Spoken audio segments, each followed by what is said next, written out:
this is the situation. I'm now using my phone flashlight as a light. Okay.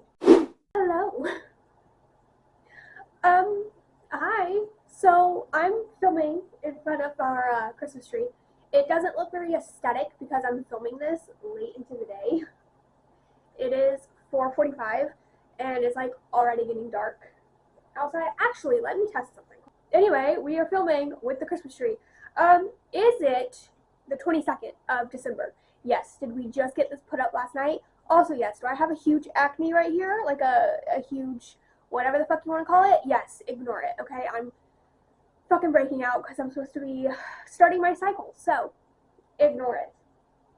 Anyway, hi. Welcome to the chaos that, like, is my channel.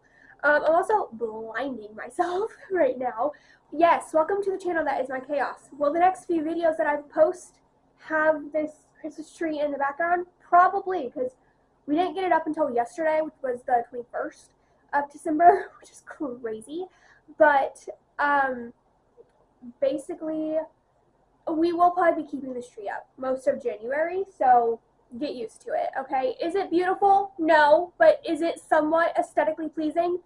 Maybe, I don't know. Oh my god, I'm blinding myself. Anyway, I saw Larry do, oh my god, my hair. I saw Larry do one of these end of the year book tags, so I got the questions from her. So, oh my god, you can see my shadow in the back. So credit to her because, she's the one that I got these questions from. So, let's get right on into it. I'm not going to be repeating any books because I feel like if I allowed myself to repeat books, I would just say the same books over and over and over and over. And so no repeat books. So, also, if you hear anything in the background, I apologize. We do have heaters running, and then I also have a dog. So, ignore any background noise. The poor child does not know what's going on. Anyway, so we have 25 questions here. I am full ass blinding myself. I don't like it, but we do what we gotta do, right? Okay, so yeah, 25 questions, so let's get right on into it. So, number one, the best recommendation you got this year. So, the best recommendation that I got this year, if you are new here, I have anxiety and I prefer looking at the viewfinder than into the camera or looking around the house into random abyss instead of looking into the fucking camera. Don't ask me why, okay? I don't really know. Anyway, best recommendation that I got this year. So that would be They Didn't Know by Pam Eaton. My cousin recommended this book to me. She actually chose my, I think it was March TBR, so you can go back and watch that reading vlog, which includes this book. But I ended up giving this book a 4.5 stars. It is the best recommendation that I got this year. Like direct recommendation that I got this year. Because yeah, it was a really, oh my god, it was a really good book, and it dealt with a lot of heavy topics. I'm looking up, hold on.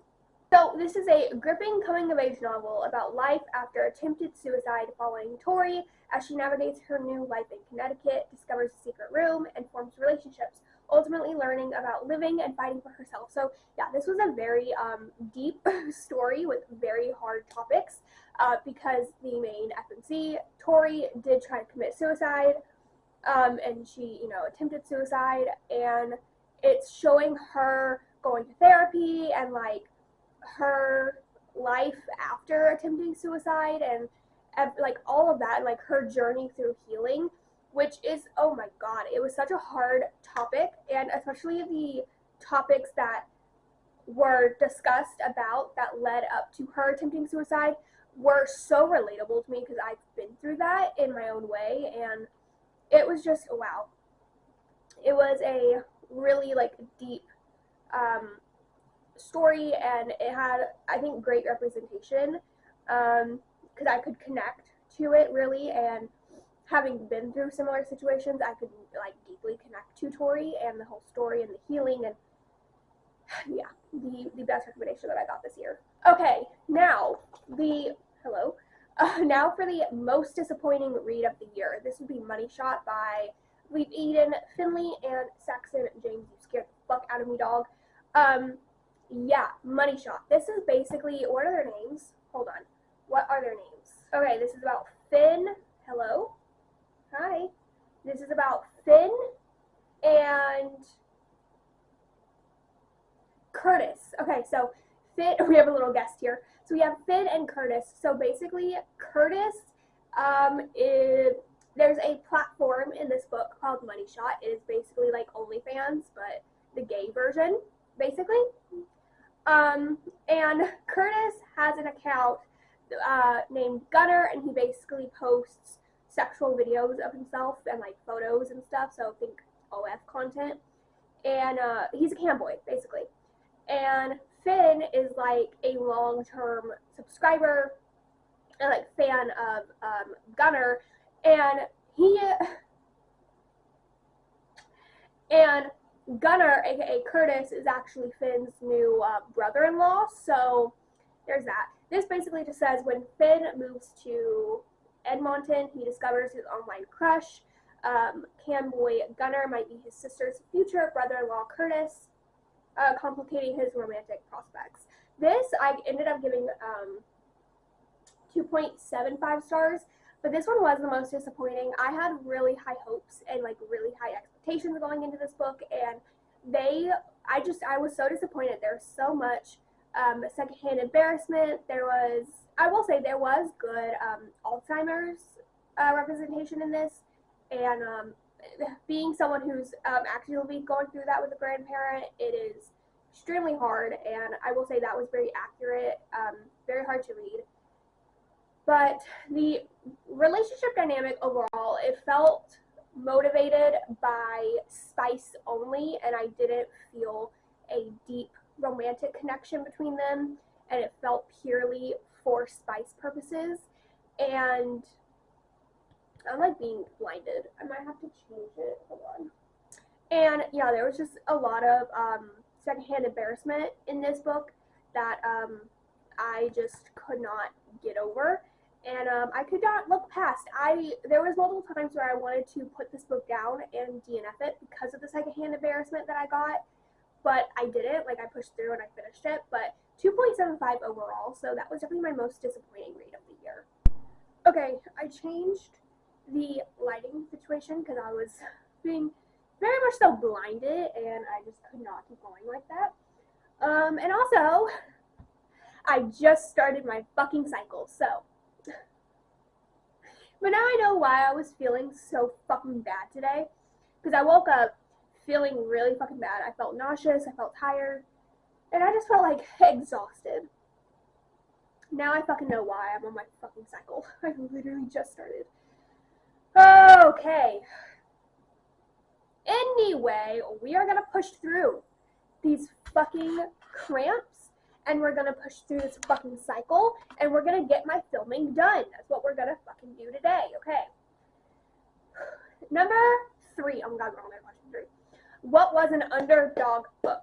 So basically, what was a very underrated book that you read this year is essentially the question from what I gather.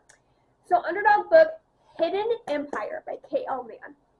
Oh my god. I saw one TikTok about this, and I went and read it. I read it 3 times this year. I've read this book 3 times this year. That's fucking insane. But Hidden Empire is basically about, okay, I'm not going to go in depth about descriptions, but basically it is a mafia book. It is Jade and Dimitri. They are from not rival mafia families, but they are from different mafia families. She's from the Italian mafia. He's from the Russian mafia. And they end up having a secret relationship. She has 9 brothers, so there's a lot of like found family, mafia, secret relationship because they date behind her brother's back. There is, I don't want to say that. Well, I will. It's accidental pregnancy. So yeah, but oh my god, I haven't seen anyone talk about this book, and it deserves all the hype. Like, it is so fucking good. And like, I gave this book a 5-star. Like, I gave it 5 stars. I've read it 3 times this year, and I want to reread it again. Like, it's just so fucking good. Also, I don't think I own any of these physically, because I really just read on my Kindle this year. But I did have some books to show at the end, but anyway. Okay, question number 4. What was an overhyped book you read? Okay, so I went through, and I didn't really read a lot of hyped books this year, and I was trying to find an overhyped book that I think is overhyped, and that was difficult because the hyped books that I read this year were like appropriately hyped. So I was like trying to look and see, and the one that I decided on was Shatter Me by Tahereh Mafi. Now, I'm not going to be talking about the series as a whole because I haven't read the entire series. Okay, I've read 2 novellas and 2 full-length books in this. So I've read Shatter Me, Unravel Me, and then I've read Destroy Me and Fracture Me. So I haven't read anything past Ignite Me yet. Keyword yet. I will be continuing the series, but just talking about the first book overall. Just the first book, Shatter Me. Originally, I gave this a 3-star. I think I'd bump it down to like a 2.75, maybe 2.5. And I just think this first book is very, very hyped, and I just found it like incredibly boring, incredibly repetitive.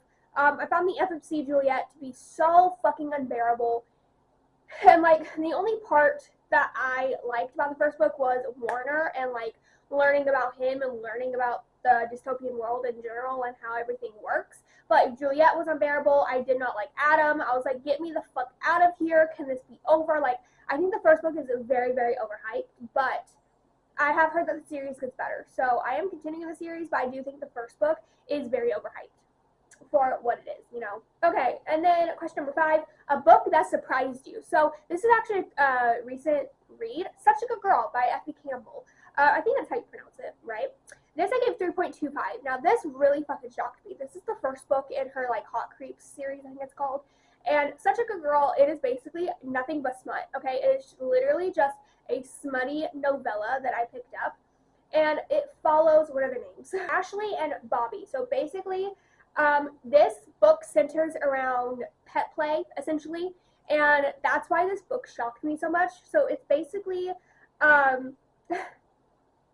Ashley buys this, like, collar set, trying to ignite her and her husband's, you know, spice life, and her husband is just not interested. So she leaves a review saying, like, the quality is amazing, and, like, you know, it is a product that you should buy. However, my husband did not appreciate it, so it won't be getting, you know, used, but I still recommend it. And Bobby is the guy who made the collar and, like, sells them and stuff. And so he ends up, you know, making sure that the collar gets used in the right way. So there is cheating, I will say, but, you know, you don't, I did not give a fuck that there was cheating in here. Okay, I feel like this is blinding. Anyway. I did not give a fuck that there was cheating in this because the husband was such a fucking, oh my god, the husband was such a fucking man-child. I was just like, leave him. Like, yeah, cheat on his ass, I do not give a fuck. Like, he was such a man-child. But this book surprised me because I knew going into it that it centered around pet play, and I had never had any interest in it. I had never really looked into it. I had never really read anything with pet play, and so I didn't think that I was really going to enjoy it because I knew a tiny bit about pet play, just like from hearing about it. But I didn't think it would be something that I would be interested in. But it was actually so fucking fun to read, and it was such a, like, interesting, like, I'm trying to block these lights, but I can't block both of them. Jesus Christ. Can you back up? Maybe that'll help. Okay. But, yeah, it surprised me because it was actually, like, the pet play aspect of it was actually so fun to read, and it was such a, like, it was so fun to read, and it was such a new, like, fun thing to explore in a book. And yeah, that's what surprised me the most about it, but I think that was the most surprising book that I read this year. Okay, question number 6. Your favorite book couples of this year. So I have 2 mentions. So my first, oh my god, I think this is my top tier, like, Roman Empire relationship, like, book couple of the year. Autumn and Dimitri from Rafa Butcher. Oh, my Roman Empire. My Roman fucking Empire. I love them so fucking much. This is the 4th book in the series, so please read the series in order because it is, I mean, it is interconnected, so you can read them as standalones, but there's a story plot throughout each one that you really need to read each book. for, so please read them in order. But Autumn and Dimitri, oh my god. These, oh, I can't. Like, they are so true enemies to lovers, and I am obsessed with them. I can't stop thinking about them. Like, they, oh, like, they're true enemies to lovers. They try to kill each other multiple times. They hate each other. They're constantly fighting, bickering, and, like, trying to kill each other. But they have to work together, and, oh my god, it was so good. So, I'm a Dimitri, for sure. But I have an honorable mention, which is Dean and Cassie from the Natural series by Jennifer Lynn Barnes. Completely switch to a YA series. Also, read the series in order. Like, you have to. You can't read this out of order. You have to read it in order. So, but yeah, Dean and Cassie. Oh my god. I genuinely love this series with my entire soul, and I ended up finishing the series this year, and I got tier. God tier series for me, and Dean and Cassie I love so fucking much. Like, I love Dean and Cassie. They just fit each other so well, and they suit each other, and their dynamic is just so cute to me. Like, they both support each other in the way that they need to be supported, and they both comfort each other in the way that they need to be comforted, and they just go together so well. So that's an honorable mention. Okay, your favorite main characters of the year. Now, there are so many that I could say, but I'm trying not to do repeats, right? So, Lana from the Mindfuck series, because I reread the Mindfuck series this year. So, Lana, for fucking sure. And then Lila. Lila from Bratva Menace. Yes, yes. Now, I will say, Autumn over Lila in that series, because it's Bratva Butcher and then Bratva Menace. So, I mean, Autumn over Lila, but I'm trying not to repeat. So, Lila from Bratva Menace. And then I have to mention Dean and Michael from the Natural series, because I love those two. I love those two so much. But, like, yeah, Dean, Michael, and Sloane. Like, oh my god, those three from that series. Oh, yes. I love them with my entire fucking heart and soul. Like, I love them so much. Okay, new favorite author you discovered this year. I have two, and these are repeats, but I just have to mention them because I didn't really read many new authors that I fell in love with this year. I did read new authors that I read like one book from, or like two books. But K.L. Mann and T.J. Maguire. So these two, I read 3 books from K.L. Mann, and I read, I think, like 5 books from T.J. Maguire. So I can confidently say new authors that, like new favorite authors that I discovered this year, because I have, like, I read a lot from them, and I rated all of them highly. Actually, I gave all of them 5 stars. So, like, I can confidently say favorite new fucking authors, because I just had to repeat those. Because, like, I would also say Jennifer Lynn Barnes, but I discovered her last year, so she doesn't really count because I discovered her last year. So, like, I read a lot of repeat authors this year. So, okay, and then author that didn't work out for you. So I have 2. So Jessica Cain, I read quite a few Jessica Cain novels. I read Praise Me Soldier. I read, like, My Husband, My Stalker, My Best Friend, My Stalker, My Protector, Step Stalker. So yeah, I read like 5 or 6 books by her this year, and then Haley Frost, which I read 1 book from her this year. I did read a lot of Jessica Cain, but she writes novellas, basically spicy novellas, and I essentially rated all of them probably like 2.5 or below stars, so she just did not work out for me this year. I do have some other books by her on my TBR that I do want to try to check out, and I did DNF a few of her novellas, so. And then Haley Frost, I read 1 book by her. It was Breakdown. I think I gave it like did I give it 2.5 stars? I'll probably lower it now, honestly, but it was a rock star second chance, and it just did not, like, I'm not a huge fan of second chance, and when I do read second chance, it has to be done correctly, and this one this one was not done correctly, but we're gonna move on, because we're not here to, like, drag books, you know. Okay, next one. What is the happiest book you read this year? I'm not a huge like rom-com person. I read I read mostly dark romance, which all have fucking trauma in it and not a happy thing. And then mysteries and thrillers, which are also not a happy thing because it's death, you know. So I'll say the happiest one I read this year was Seven of Hearts by Magda Seagates. This one was a contemporary. This one was accidental pregnancy, and this one was probably the most fluffy book that I read this year. So that's why I put it here on this question, because I was like, this is probably the happiest one that I read because it's not dark. It's basically just these two people, you know, figuring out how to be parents and figuring out like how they're going to co-parent, and it's really just like fluffy pregnancy book. So okay, and then what is the saddest book you read this year? I wanted to put so many books that I've already mentioned, because if I like there's so many books that I've already mentioned that I would totally repeat. Just like a quick run through, like saddest books: They Didn't Know, Hidden Empire, Rafa Butcher, oh my god, fucking All In and Bad Blood by Jennifer Lynn Barnes. Like, I would have mentioned all of them, but since we're not doing repeats, we're not gonna go in depth. But Tragic Empire by K.L. Mann. Listen, I can repeat series, okay? Like specific books in the series. So Tragic Empire by K.L. Mann. I swear to you, 1 or 2 chapters in and I was already sobbing. I was literally on chapter 2, I think, like 1 or 2, and already sobbing my eyes out. What the fuck do you mean I'm already sobbing my eyes out? What? Hello? Like, it was so sad. And I cried so many times throughout this book. Like, I think the most I've cried in a book in, like, a long time. I'm just gonna leave it at that, because it's so fucking sad. The most frustrating book you read this year. So, this book that I'm going to mention, I did give it 5 stars, but In the Clearing by Robert Dugani. Now, I did give this book 5 stars, but was it incredibly frustrating to read? Absolutely. But was this book incredibly fucking frustrating? Yes. But I think what made it the most frustrating, this is the most angry I've ever been at a fucking book in my life.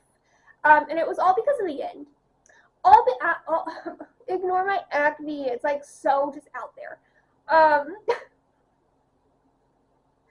Anyway, yeah, the ending and like when the entire reveal, because it is the 3rd book in a mystery series. So when the reveal was, you know, revealed, and everything was just like told to us, I was so fucking mad at these characters, and I was so fucking mad at the situation, and it frustrated me so fucking much.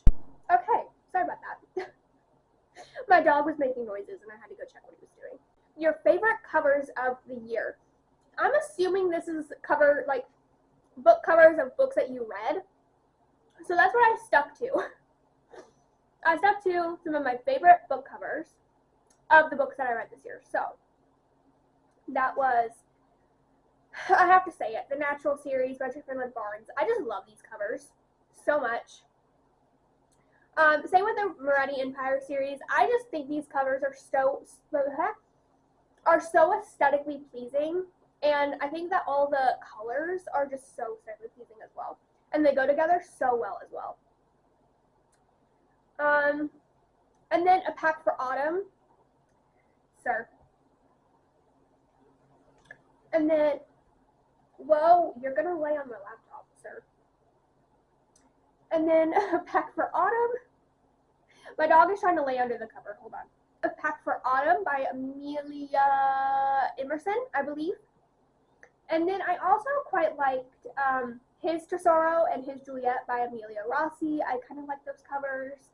And then also I think Gothicana by Runix. I think that just captured the dark academia vibe so well. Okay, next, a book you haven't stopped thinking about. So many that I could repeat, but I'm going to say Bad Blood by Jennifer Lynn Barnes, because that ending, I haven't stopped thinking about that book. That ending though, oh my god, I haven't stopped thinking about it. Honestly, since I finished it, has not left my mind, so like, that's crazy. Okay, an unpopular book you loved. Again, so many I could repeat, but I'm gonna go with Send in the Clowns by, I believe, Molly Likovich. This I gave 3.75 stars. This one I read during October because it has clowns and it was spooky. It is a full-length book though, so it is like 300 something pages, and it is like reverse harem. The guys work in like a 18+ circus, and it was just so much fun. And it also surprised me because I went into it thinking it was a novella. Come to find out, it's a full-length book. And I don't know, I just enjoyed it way more than I thought I would. So, okay, now for a popular book you didn't love. I went with Hitched by Lauren Beale. I gave this 2.5 stars. I didn't hate it, but I didn't love it. Like, it was kind of what I needed at the time, but I still just gave it 2.5. 2.5 stars. Because I don't know. It felt too long. It felt too fucking long for me personally. But yeah. Okay.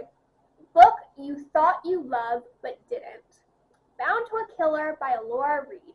I received this as an ARC, and throughout the entire book, I wanted to DNF. I gave this a 2-star, but I wanted to DNF this book throughout the entire thing because I got it as an ARC, and it was supposed to be captor captive.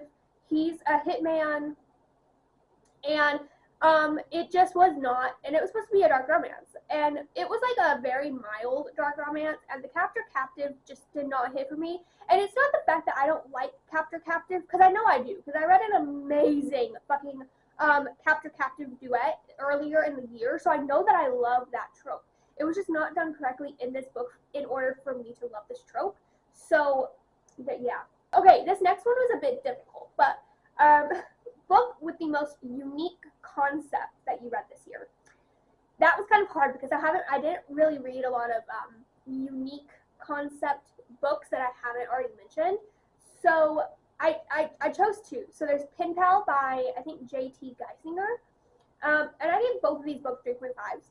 But this book was like the most, I guess, unique concept that I read this year because it's like, hold on, let me just read the description because I don't want to spoil anything.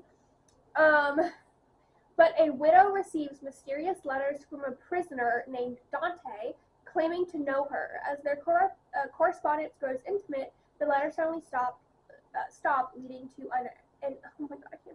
leading to an unexpected doorstep encounter. So basically, this one was kind of unique because I didn't read any other like prison pen pal books, and I haven't really seen many pen pal prison books. Yeah, I haven't seen like many of them. So, but also just how the book goes. Like if you've read the book, then you know how unique the concept can get because of the things revealed towards the ending. Because I can't say what it is because it's spoilers, but like if you read the book, then you know why it's such an interesting concept. Which is why I put it on here, is for like the stuff revealed towards the end. That's what I think made it such an interesting and unique concept. Okay, the other one was That's Not My Name by Megan Lally. I think this one was such a unique concept as well because this one was a like mystery thriller. This one was basically about, what was her name? Hold on. I'm so bad with names.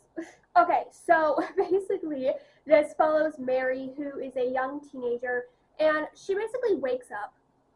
Does it say where she is? Yes. So she wakes up on the side of a dirt road. I didn't know if it said it in the description, and I don't want to give spoilers, but she basically wakes up in the middle of nowhere, in a dirt road, and she has no memory. She doesn't remember how she got there. She doesn't remember where she is. She doesn't even remember who she is. Like she doesn't know her name. She doesn't know her like entire life. Like she doesn't know anything. Like she complete amnesia. Knows nothing.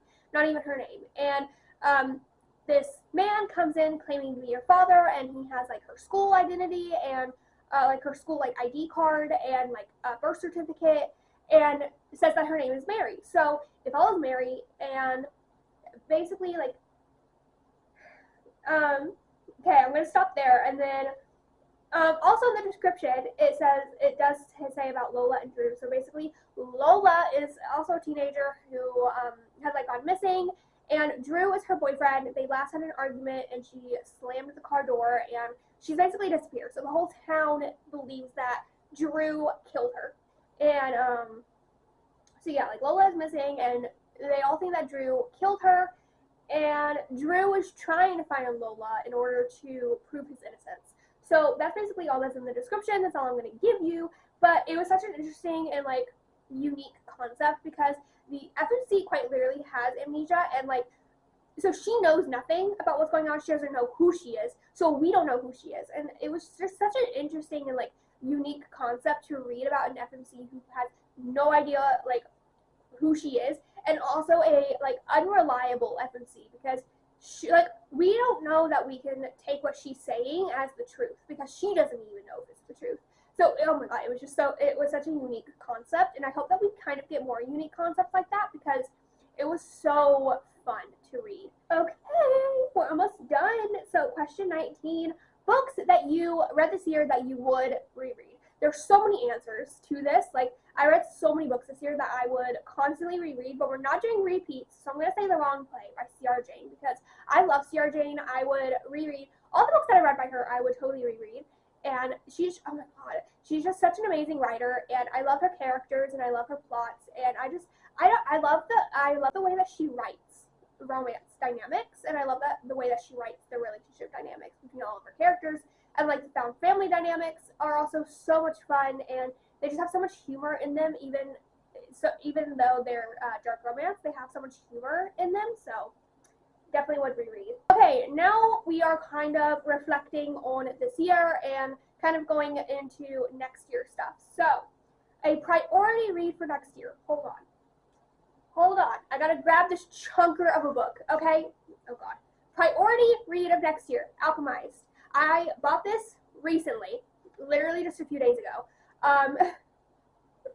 Alchemized. I bought myself this for Christmas. So, Alchemized, definitely a priority read for next year. I do want to make okay, hold on. I gotta take the damn dust jacket off because I can't hold it with the dust jacket. But, it basically has, there. Can you see that? There we go. But, yeah, I want to read Alchemized next year. And I do want to do a non-spoiler rating vlog and then a full spoiler rating vlog. So look out for those because I do want to do those next year. So, but Alchemized. Fucking Alchemized. I can't, like, this is such a chunker of a book. And I've never read a book this long before, but I definitely want to get to it next year. Okay, and then we have Goodreads 2025 goal reflection and a reading goal for next year, so for 2026. So I originally set my reading goal for 150 books this year, and then halfway through the year, I noticed that I was having so many reading slumps. I was barely reading anything, so I bumped it down to 125. And I haven't reached it yet. I've read 123 as I'm filming this video because I am filming a ton of videos in advance so that way I can edit them in time and get them scheduled to upload because I won't have internet soon. So I'm like filming a lot in advance, but I'm going to set my reading goal at 140 books for 2026. I feel like I can do it. But yeah, 140 books. I feel like I can do it. I feel like I can. Because I read like 150 something back in 2024. So I feel like I can do 140, but we're going to see. If I need to change it, I will. But that's my starting goal for next year, for 2026, 140. And then books you wish you got to this year. I have a couple right here. This is a library book, but Scythe and Sparrow by Brene Weaver. And I definitely want to get to it next year because this is the final book in the trilogy. And then I just have like the novella based on the series, and then I can move on to her next series that she's currently publishing. But yeah, Scythe and Sparrow, I really wish I got to it this year. Alas, I did not, but that's okay. Next books are books that I own. So Never Lie, Freida McFadden. I honestly just wish that I got to Freida McFadden in general, but unfortunately I did not. But I do really want to get to Freida McFadden and especially Never Lie next year. Mate by Ali Hazelwood. Ignore the sticker. I still need to get it off. But Mate, Ali Hazelwood, because I really, really loved Bride by her. So I really wanted to get to Mate this year. Because it published this year. Oh my god, and it has character art. I forgot about that. But yeah, I really wish I got to it this year. Alas, I did not. Because this, when did this publish? Hold on. Okay, this came out in October. This came out in October, and I really did want to get to it, but alas, I did not. But I do want to get to it next year.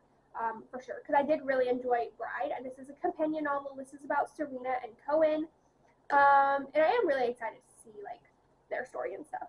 Okay, we have two more, and I'm just showing like some of the books that I own physically that I want to get to next year. That I wish I got to this year but didn't, but also want to get to next year. Binding and Keeping 13 by Chloe Walsh.